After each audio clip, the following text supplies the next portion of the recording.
Hello everyone, welcome back to my YouTube channel GD sir classes. आज हम बहुत ही important topic शुरू करने जा रहे हैं जिसका नाम है ब्लूम का वर्गीकरण, ब्लूम्स टैक्सोनॉमी, या इसको हम ये भी कह देते हैं शैक्षिक उद्देश्यों का वर्गीकरण या क्लासिफिकेशन ऑफ एजुकेशनल ऑब्जेक्टिव। तो सबसे पहले तो हमें ये बात ध्यान रखनी है कि ब्लूम ने जो वर्गीकरण दिया वो किसका वर्गीकरण दिया? वो शैक्षिक उद्देश्यों का वर्गीकरण दिया। क्लासिफिकेशन है किसका?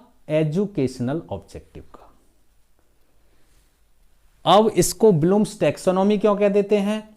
क्योंकि टैक्सोनॉमी का मतलब होता है चढ़ाव क्रम या बढ़ता हुआ क्रम या असेंडिंग ऑर्डर, यानी कि लो लेवल से हाई लेवल की ओर। यानी इन्होंने उद्देश्यों का वर्गीकरण प्रस्तुत किया किस ढंग से? क्रमबद्ध ढंग से, निम्न स्तर से उच्च स्तर की ओर या low level to high level में इन्होंने शैक्षिक उद्देश्यों का वर्गीकरण प्रस्तुत किया। इसीलिए इसको हम कहते हैं ब्लूम्स टैक्सोनॉमी। ठीक है, अब मैं आपको ये बात बताऊंगा कि ये टैक्सोनॉमी की आवश्यकता क्या पड़ गई, या ब्लूम ने जो वर्गीकरण प्रस्तुत किया वो कंसेप्ट क्यों आया, उसकी आवश्यकता क्यों पड़ गई। तो देखिए, बड़ा सिंपल सा है, आप इसको समझ पाएंगे कि जो हम जानते हैं टीचिंग है, जो शिक्षण है, वो एक उद्देश्यपूर्ण प्रक्रिया होती है। शिक्षण जो है वो एक उद्देश्यपूर्ण प्रक्रिया होती है। और यह उद्देश्य क्या है, या इसका उद्देश्य क्या है? इसका उद्देश्य होता है स्टूडेंट का ओवरऑल डेवलपमेंट, छात्र का सर्वांगीण विकास करना शिक्षण का एक उद्देश्य होता है। Overall development,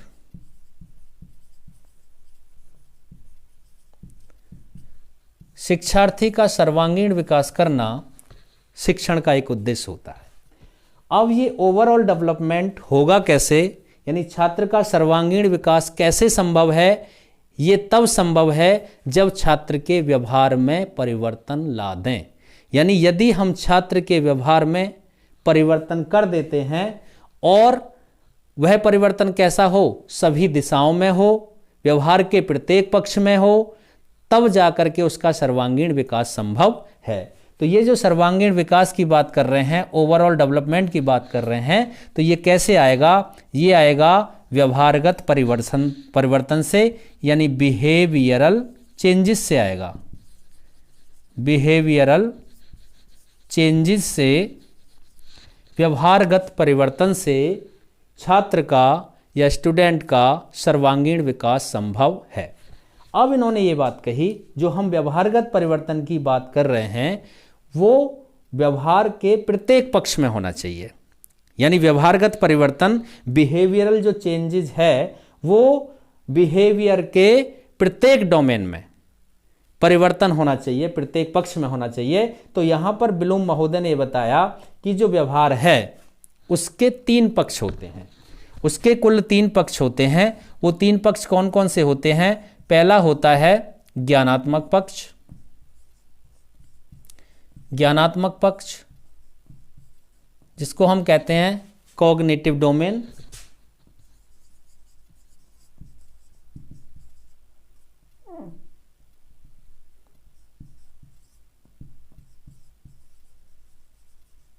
cognitive domain. दूसरा है भावात्मक पक्ष जिसको कहते हैं अफेक्टिव डोमेन।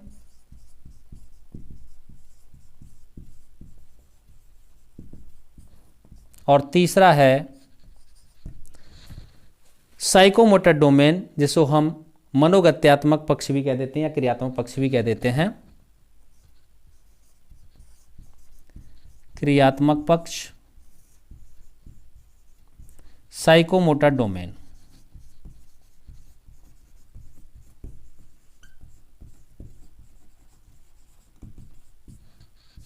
ठीक है, यानी कि बीएस ब्लूम ने ये बताया कि जो व्यवहार है उसके 3 पक्ष होते हैं, ज्ञानात्मक पक्ष, भावात्मक पक्ष और क्रियात्मक पक्ष। इंग्लिश में इसको कहते हैं कॉग्निटिव डोमेन, अफेक्टिव डोमेन और साइकोमोटर डोमेन। इन्होंने बताया कि यदि हम छात्र का सर्वांगीण विकास करना चाहते हैं, उसका ओवरऑल डेवलपमेंट करना चाहते हैं, तो हमें ज्ञानात्मक पक्ष, भावात्मक पक्ष और क्रियात्मक पक्ष तीनों ही पक्षों में परिवर्तन करना पड़ेगा, अपेक्षित परिवर्तन लाना पड़ेगा। यदि हम इन तीनों को एक साथ लेकर के इनके बीच तालमेल बिठाकर इनके बीच सामंजस्य स्थापित करते हुए छात्र के व्यवहार में परिवर्तन करते हैं, तो इस परिवर्तन से छात्र का सर्वांगीण विकास संभव है, यानी उसका ओवरऑल डेवलपमेंट हो सकता है। इसी कारण से ये ब्लूम की टैक्सोनॉमी आई या क्लासिफिकेशन हुआ किसका, एजुकेशनल ऑब्जेक्टिव्स का। अब वो क्लासिफिकेशन इन तीनों पक्षों का है। यदि हम ब्लूम की टैक्सोनॉमी की बात करें या ब्लूम के वर्गीकरण की बात करें, तो इन तीनों ही पक्षों का वर्गीकरण ब्लूम ने अपना इस टैक्सोनॉमी में दिया, इस क्लासिफिकेशन में दिया। अब जो ज्ञानात्मक पक्ष है वो किससे रिलेटेड है? ज्ञानात्मक पक्ष हमारी मानसिक योग्यताओं के विकास से संबंधित है।